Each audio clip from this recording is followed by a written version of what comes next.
Bismillah ar-Rahman ar-Rahim. Sallallahu ala Sayyidina Muhammad wa ala alihi wa sahbihi wa sallam. Ajma'een. I see this question come up a lot in the my comment section here, and I'll attempt to answer it to the best of my ability. I'm in no way the most qualified to tackle the subject at all. There are many other channels that deal with Islamic content that will do much better job than I will. But what I'll attempt to do here is not give the most doctorate level dissertation or anything like that, but just try to give just simple clarity to the subject to the best of my ability that I think could remove just the general ignorance from anyone who may not know anything about it at all. And this is what is the difference between a Sunni Muslim and a Shiite Muslim? And here goes. Bismillah ar-Rahman ar-Rahim.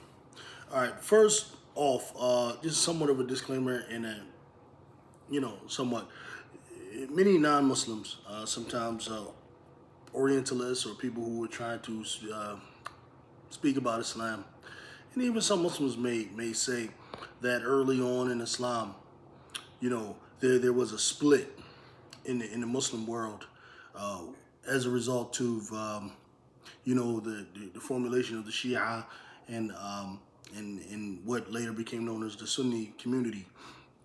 And I don't think split is the right word for it, because split oftentimes will give up the impression of like a 50-50 sort of thing, or a 60-40 type of thing. We say we split, the pie. Typically, I think the connotation is kind of even.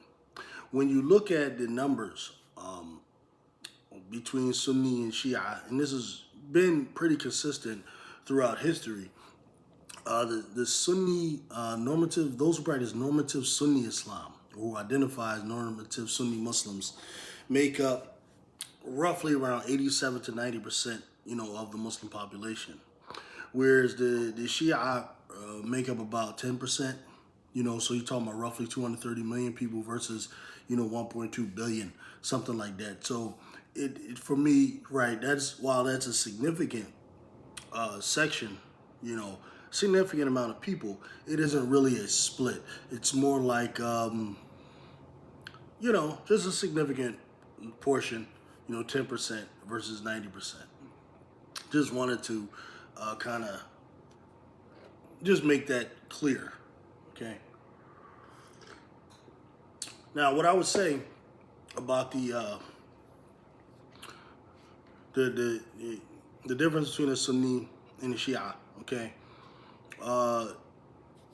Initially, the disagreement, when you talk about the earliest time, when this disagreement, if you will, starts, it came as a result of a political difference, more of a politics type of thing, about who should rule the Muslim polity, because in those days, the Muslim world isn't the way it is now. Now you have cities, states, countries all over the place, each one independent, each one has their own government, each one has their own ruler and policies. Some consider themselves an Islamic republic, some consider themselves democracy, some consider themselves a kingdom. You have a whole lot going on. So now you have to imagine a world where there's, especially in the early days, there's pretty much one solid polity, which was established by those who had succeeded the Prophet Muhammad sallallahu alaihi wasallam. All right, during the life of the Prophet Muhammad sallallahu alaihi wasallam, he established the original Islamic State in the city of Medina to Munawwara as its capital. Okay, after he sallallahu alaihi wasallam departs, his soul departs this world, you had what was known as the Khilafah. Okay, so when we talk about the differences ideologically here, I'm not really giving much of a historical narrative, because that gets a little shaky and funny here You know, some of the Shia would disagree with the historical narrative, and I'm not interested in doing that right now. Talking more ideologically here. So it was a political difference over who should be in charge of the Islamic State early on. Okay? So we're talking politics here. The Sunnis say that because the early followers, disciples, we call companions of the Prophet Muhammad. You know, we don't really use the word disciples or apostles or anything like that. We say, in more an endearing term, companions of the Prophet Muhammad sallallahu alaihi wasallam, voted on and gave and pledged their allegiance to the Prophet sallallahu alaihi wasallam's best friend Abu Bakr because they pledged to him. The Sunnis say that this was the legitimate ruler of the Islamic State. Now, Abu Bakr has many virtues, and no one, you know, pretty much no one in Sunni Islam denies those virtues. He was his best friend prior to Islam. He was his best friend afterwards. You know, he had given his life. He had given all of his property. Completely was just enveloped in Islam. No one questions his righteousness. No one will question his dedication to Allah and His Messenger or anything like that. Okay, many would say that he had his faith, you know, outshined many others. Right? There's statements from the Prophet Muhammad sallallahu alaihi wasallam. It says, "You were to take the faith of Abu Bakr and put it on one side of the scale, take the faith of the whole Muslim nation and put it on the other side of the scale, that the faith of Abu Bakr would outweigh it." You have these types of statements, and this is why the Sunnis accepted, you know, to this day we accept this as being, you know, a valid leadership. Okay. Now the Shia, on the other hand, they believe they disagree with this position. They believe that the only rightful heirs to the Prophet Muhammad sallallahu alaihi wasallam, politically in terms of ruling the Islamic State, were his family members, direct family members. Okay, so at this time, they would say early on that the leadership should have went to his cousin and companion, the great Ali ibn Abi Talib. Now, Ali ibn Abi Talib, like Abu Bakr, has numerous virtues. We're talking about on the battlefield, Ali ibn Abi Talib, unmatched. In righteousness, we can say equally unmatched. Like, it's difficult to say, okay, Abu Bakr is more righteous than Ali. It's difficult to say that anyone is more righteous than Ali. When you're talking about these types of people, he was a Siddiq. He was which is like he didn't care about the world, man. He was knowledgeable. Many would say that he was probably the most knowledgeable of all the companions of the Prophet Muhammad sallallahu alaihi wasallam. He was absolutely dedicated to the cause, dedicated to the Prophet Muhammad, dedicated to Allah subhanahu wa ta'ala. Like, so the Shia, because Ali ibn Abi Talib has these virtues, coupled with some statements in the Quran, and also some things that the Prophet sallallahu alaihi wasallam has said, they surmised based on that Ali ibn Abi Talib should have been the ruler. Now, there's nothing that is accepted by everyone as being explicit. Like, there's no statement that the Prophet ﷺ said that Ali should be the ruler after me. And similarly, there's no statement like that about Abu Bakr either.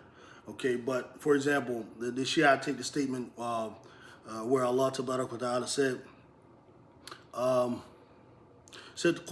لَا أَسْأَلُكُمْ عَنْ أَجْرٍ إِلَّا مَوَدَّةً فِي الْقُرْبَى. All right, this is a verse in the Quran, so Surah ayat 23, I believe, where the Prophet ﷺ was ordered to say by Allah, it said, I do not ask for any like reward for this except the love of my nearest relatives. Okay, and in a hadith, in a narration, the cousin of the Prophet ﷺ or a nephew, I'm sorry, the cousin of the Prophet sallallahu alaihi wasallam, astaghfirullah, Ibn Abbas, radiyallahu an, he said, who is this referring to? Who is al-qurba? Qurba means closest, most beloved, right? And the Prophet sallallahu alaihi wasallam said, he said, Ali wa Fatima wa walidahuma.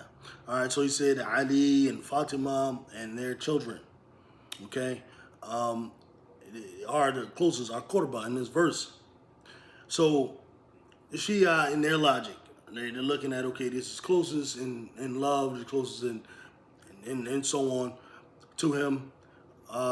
So this should have gotten them the place. And they're also looking at another verse or a hadith in the Prophet sallallahu alaihi wasallam, who said, "Taraktu fikum amrayni." Say, I leave you the two. Say, I leave you two things that if you hold on to them, you won't go astray. And there's two ayats here. One is Kitabullah wa Sunnatul Rasul, is the book of Allah and the Sunnah of the Prophet, which is his way, his example. And then there's another one though, where it says the Kitabullah, the Quran, and my family said Ahlul Bayti, like my house, right? So they logically conclude, these types of things, that it should have been Ali ibn Abi Talib. All right, so this is the basic ideological difference here when it comes to the start of what you would call the difference of opinion. Okay, initially it is a political view. Now, what many people don't know, and what some don't acknowledge, is that there are a section of those who are under the umbrella of Sunnism, Sunnis, who actually agreed with that view or preferred that particular political view. Okay? There are Sunnis, like for example Imam Ash-Shafi'i, though I never heard like a complete outlining of his view on this, but he was accused of this. He was put on trial by the authorities of his time for possibly holding that position, right? He was considered, he was accused of being a Shia because of this particular political view. Okay, and there were others who were like accused of this, just holding this particular political view. Now, this is really, I'm bringing this up to show that it's possible, it's conceivable, someone can be not a member of what is technically understood as the Shia group, which we'll go under. There's many groups among them, and hold a political view that suggests that you may believe that the family of the Prophet sallallahu alaihi wasallam, his close family, descendants of Ali and Fatima, would be best to rule the Muslim world. This is what I'm trying to get at, because there are many virtues of the family of the Prophet sallallahu alaihi wasallam. Now, I'm going to talk about what I think is, and to the best of my ability, what I think happened with the Shia and the Sunnis in terms of belief system and in terms of like practice. Now, this initial kind of political view, not to oversimplify, but later springs forth other like differences. Okay, to focus on like the belief system, I would say that there's a few differences here. Number one, there's some differences in terms of like the way Allah has understood his attributes and so on, but that's more like when you start getting into the theology, you'll start to know a group called the Mu'tazila. This is what they're known as. They were the rationalists versus the literalists, and so on. Okay, the Shia, they've adopted, the majority of them have adopted the viewpoint of the rationalists, the Mu'tazila. They're kind of locked up with them when it comes to the belief system. Don't want to spend a lot of time with that, but they do have a belief of, with regards to the Prophet ﷺ's grandsons, in particular the line of Imam Hussein. What I mean by the line of Imam Hussein, the Prophet ﷺ, for those who don't know, his cousin Ali bin Abi Talib marries his daughter Fatima az-Zahra, who's his daughter. They have 2 sons and a daughter, Zainab. But Hassan and Hussein is their 2 sons. Hassan is the older brother, Hussein is the younger brother. They have this belief that a number of the sons of Imam Hussein, okay, there's 12, 7, the number of sons of him are all what they call imams. And that these imams are practically ma'asum, or infallible, similar to how prophets are infallible. This is something that Sunnis disagree with. So from the belief system, I would say this might be the major disagreement there, with that these sons of Hussein are that. Now, the Sunnis, though, do honor and revere the sons of Imam Hussein, just like the sons of Imam Hassan. But the Sunnis call them awliya Allah, friends of Allah, righteous men, right? Saints, if you will, so to make it easier for, say, a Christian to understand. Because they were, without a doubt, exemplary, righteous men, and so on. The only difference is a wali of Allah is not he's not perfect or flawless like a prophet is. Like a prophet, we believe, are completely protected from sin. They just won't sin at all. A wali of Allah isn't at the level of a prophet, but a wali is a person who absolutely can sin, but he just never will. He never would, right? While he's under that type of wilaya of Allah. All right, that's simplified, but somewhat of a difference, okay? When it comes to the fiqh, the majority of the Shia, I believe, they follow a school of law that they consider the school of the Prophet ﷺ's 5th grandson, Imam Ja'far as-Sadiq. May Allah Ta'ala be pleased with him. Radiyallahu Ta'ala an. Imam Ja'far as-Sadiq was without a doubt, first of all, just to clarify, okay, you had the Prophet Muhammad sallallahu alaihi wasallam, all right, his daughter Fatima az-Zahra, okay, her son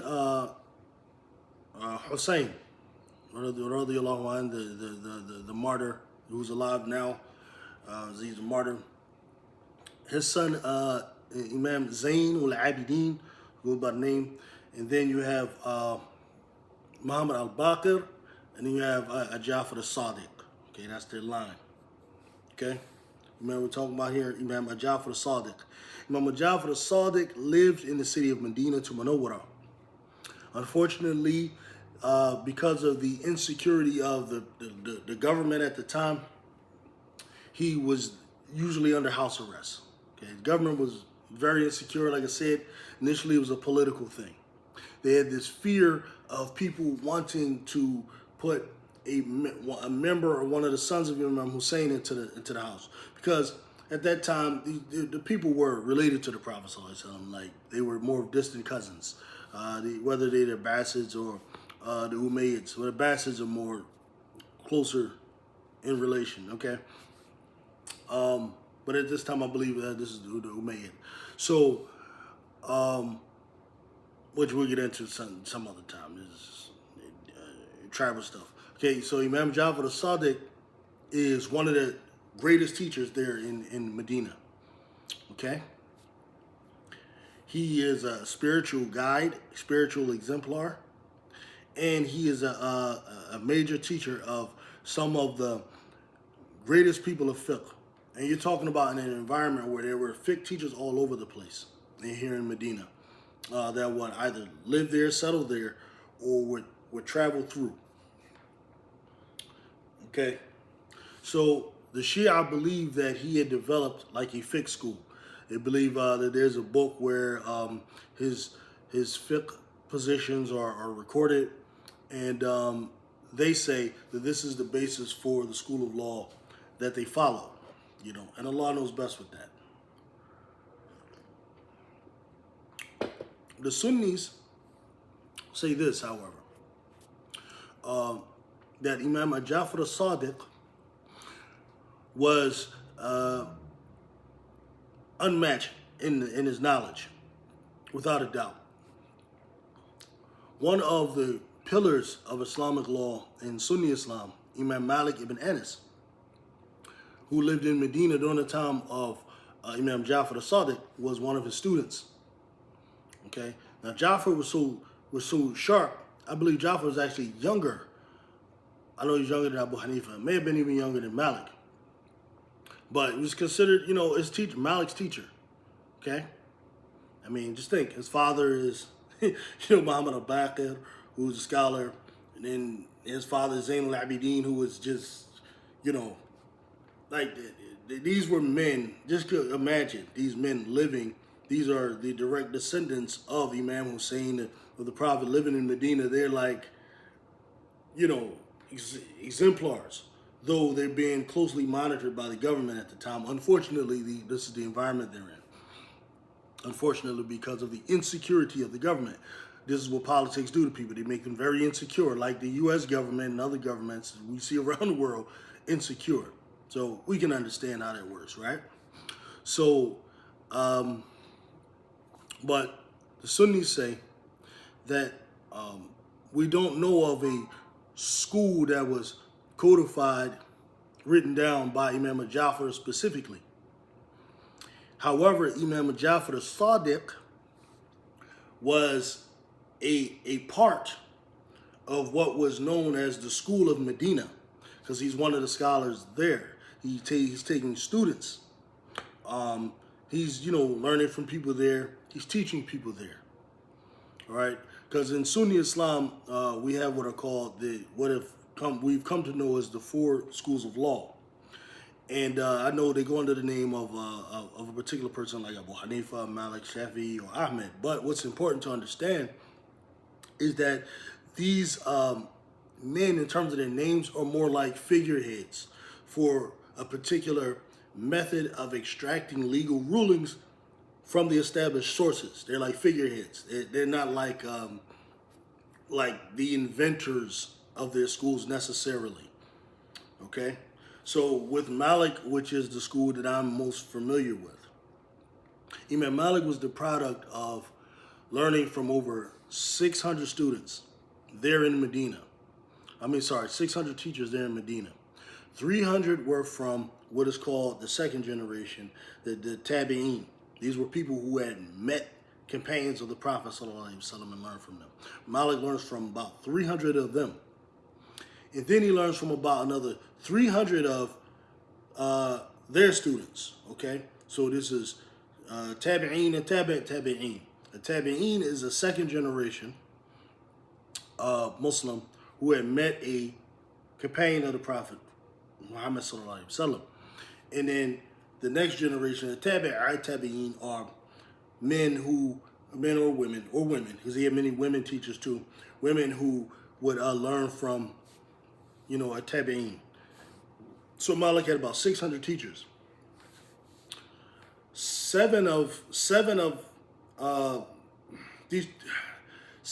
them were the most famous. Okay, these were called the seven Fuqaha Medina. Don't want to get into all of that, right? Okay, Malik becomes known in the world as being the inheritor of the way of that particular school.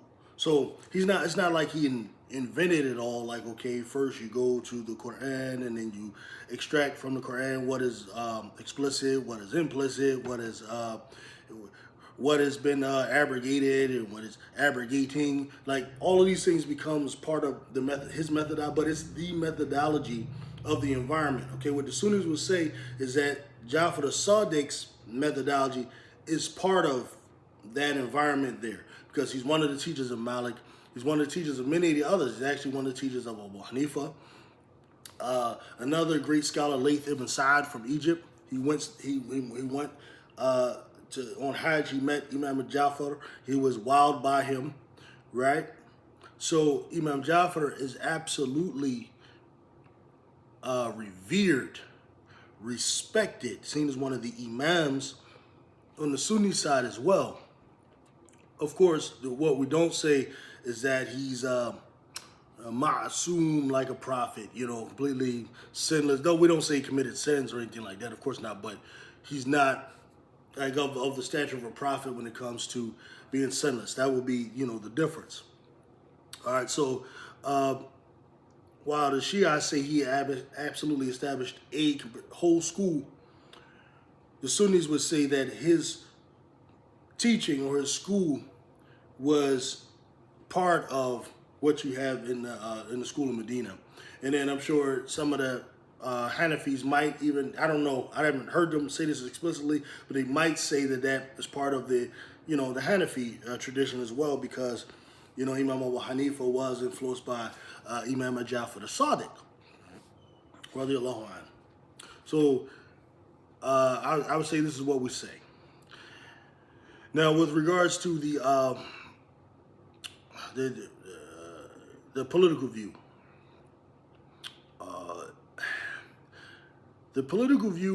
like it's hard to determine.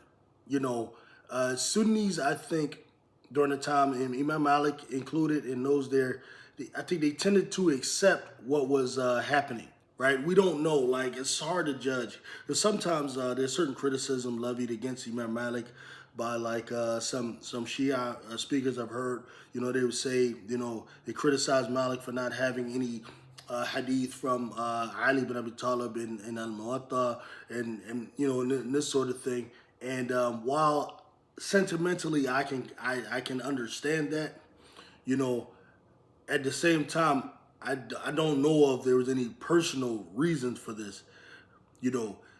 Unfortunately, what happens is that when you have governmental forces at work who are pushing a particular narrative or pushing a particular thing, they will put pressure on scholars and put pressure on these types of people and affect certain things like that. And I think that's partly what happened. However, we know that Imam Malik has always spoken highly of Imam Jafar, right? He has done that, sat with him, everything. So there was never like any strife or any beef there, But I think the difference ultimately, because this video is getting a little long, I think the difference ultimately with Sunni and Shia now, I think, all right, beyond the polemics, because a lot of polemics developed, and with polemics they become more and more divided. There's more and more of a partition that's kind of built with polemics. I think it boils down to this here. Both Sunni and Shia revere the Ahlul Bayt. Both Sunni and Shia believe that the family of the Prophet sallallahu alaihi wasallam, have many virtues, are the best. It is an obligation to love the family of the Prophet sallallahu alaihi wasallam, to love him. It's an obligation to love his family. There are hadith that state that anyone who hates them, this is something Imam Hassan, radiallahu anhu, the grandson of the Prophet, would say to Muawiyah, that Muawiyah was the son of Abu Sufyan, okay, who was one of the later comers to Islam after opposing the Prophet ﷺ early on. He used to say to him, those who hate us, will go to hellfire, which is what the Prophet ﷺ would say, you cannot hate the Ahlul Bayt, right? Sunnis acknowledge that. Scholars like Imam Suyuti have made this clear, wrote books on it. So Sunni and Shia, we don't disagree there. We just don't go so far as to say they're like almost like prophets. We don't do that, okay? but we consider them saints and men of Allah. Absolutely. Um, what I think is the difference that I've found is the attitude towards the early generation. The Shia I found to be much more critical of the early generation with no problem with it. They, you know, the most ardent of them are, to be nice. They have no problem criticizing like an Abu Bakr, or even in some cases slandering someone like an Abu Bakr, saying that Abu Bakr, who was the best friend of the Prophet, they didn't believe, or they'll say things like that. Whereas Sunnis in our way, we would never do that, right? To us, it's illogical that the Prophet ﷺ would, being a prophet, knowing the future in these types of things, that he would take as a best friend and a confidant someone who would later leave Islam or be detrimental to Islam or anything like that. That's illogical to the Sunni, and for me that just makes more sense. I think it's and then the Shia, you'll find to be very critical of of Umar ibn al-Khattab radiyallahu anh, who was the second Caliph of Islam, responsible for a lot of, or through him, Allah Ta'ala did a lot of good, took Jerusalem, for example, spread Islam throughout North Africa, spread Islam into Persia, these different places like that. Many Shia, they criticize him, they'll say someone like him isn't a Muslim, wa'iyadu billah, and stuff like that. And to the Sunni, how is this possible? It's irrational. Why wouldn't the Prophet ﷺ have warned about him, and that sort of thing? And you find the root of it is they believe Ali ibn Abi Talib, the grandson of the Prophet, should have been the Caliph as opposed to them. And that's really the root of it. And then polemics, I think, later starts to create all those other things. Also, with Uthman, who I think Uthman radiallahu anhu, who I think they're the most ardently against, because, he had closer family relations to men like Abu Sufyan and others like that. They're probably the hardest against him. And to the Sunni, again, this is unacceptable to us, because the Prophet ﷺ, amongst other things, he married two of his daughters to Sayyidina Uthman. And to us, why would the Prophet ﷺ do that with someone who is either going to leave Islam or was bad for Islam or anything like that? That's just inconceivable, and to the Sunni. And then you have Ali ibn Abi Talib, who becomes the fourth Caliph. The Sunnis absolutely accept the Khilafah of Ali ibn Abi Talib, without a doubt. He was the Amir al-Mu'mineen. Sunnis accept that. The Shia, they reject the first three, and they only accept his. So to the Sunni, this would be against the teachings of the Prophet sallallahu alaihi wasallam, in that the Prophet sallallahu alaihi wasallam, even, he said that even if you're under a ruler that you deem oppressive, and of course by no means, am I trying to say that Abu Bakr, Uthman, and Umar ibn al-Khattab were oppressive at all? No, of course not. But the Shia, we would say that if they wanted to follow more of the spirit of the Sunnah of the Prophet sallallahu alaihi wasallam, they wouldn't be the way they are towards the first Caliph, even if it's, in their opinion, they believe that these men were wrong in some type of way. They would not hold a grudge.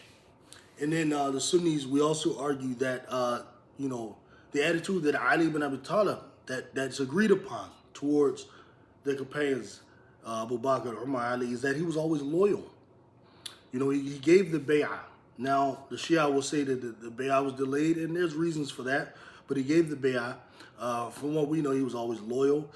He was always there. He was always brothers with them. He loved them. From all the indications that we have. So the Sunnis, don't accept that position, right? With regards to the love of the family of the Prophet sallallahu alaihi wasallam, you know, the Shia, they call their school the school of Ahlul Bayt. So they call it, and they have different, groups among them, which I would go to a Shia channel if you want to know about that. But they, I think the most famous, I think, is the 12er. You have the 7ers. You have the Zaidi, who are considered the closest to the Sunnis. But the Zaydis are famous now because of the Houthi rebellion that's going on right now in Yemen. The Houthis, who are not Houthi rebellion, but the Houthis are now the ones kind of attacking ships. They're Zaydi, so they're by the Sunnis judgment, they're the closest to Sunni Islam for different reasons that I'm not going to get into today. But like Iran, they're mostly 12ers. Okay. From what I understand. But they call themselves a school of Ahlul Bayt. And the Sunnis, I mean, feel as though we can claim Ahlul Bayt as well. Why? Many of the greatest Sunni scholars in the history of Islam were Ahlul Bayt, were descendants of either Imam Hussein or Imam Hassan. The man that is considered Ghawth al-Azam, right, the greatest source of aid, okay, in Sunni Islam, one of the greatest Hanbali scholars ever is Sheikh Abdul Qadir al-Jilani. Sheikh Abdul Qadir al-Jilani is a descendant of both Imam Hassan and Imam Hussein. He's Ahlul Bayt. We Sunnis embrace him. He's a Sunni. One of the great Imams whose spiritual path is followed throughout, in Egypt and North Africa and throughout what you call the Levant, which is the region of Syria and Lebanon and so on. Imam Abul Hassan al-Shadili, Hafidhullah, is a descendant of Imam Hassan. You got Sheikh al-Faqih al-Muqaddam or Imam al-Haddad in Yemen, the Yemen region. These men are descendants of Imam al-Hussein. You have the great Sheikh Ahmadu Bamba, descendant of Imam Hassan, right? You got Sheikh Ahmad Tijani, all right, of Fes, descendant of Imam Hassan. You got Sheikh Abdul Baqi al-Mukashfi, radiyallahu anh. There's a descendant of Imam Hussein. Okay, so you have members of the Ahlul Bayt, family of the Prophet sallallahu alaihi wasallam, who disagree with this critical approach towards the early generations. You see, for the Sunnis and the Sunni logic, it's very important that you maintain the integrity of the early generations. Because if the early generations have no integrity, then how can you trust that the tradition has integrity? It's very important. And I think Shia, they don't do this. The Shia believe all the integrity, it seems, is only through the line of Imam Hussein. And for us, this is, for the Sunnis, this would be something we would disagree with. That's, unacceptable. So, hopefully, this kind of helps to shed light on the subject. Like I said, not meant to be the greatest explanation or the greatest dissertation on it, but it was the best this poor servant could muster. MashaAllah. And thank you for the question. And assalamu alaikum wa rahmatullahi wa barakatuh.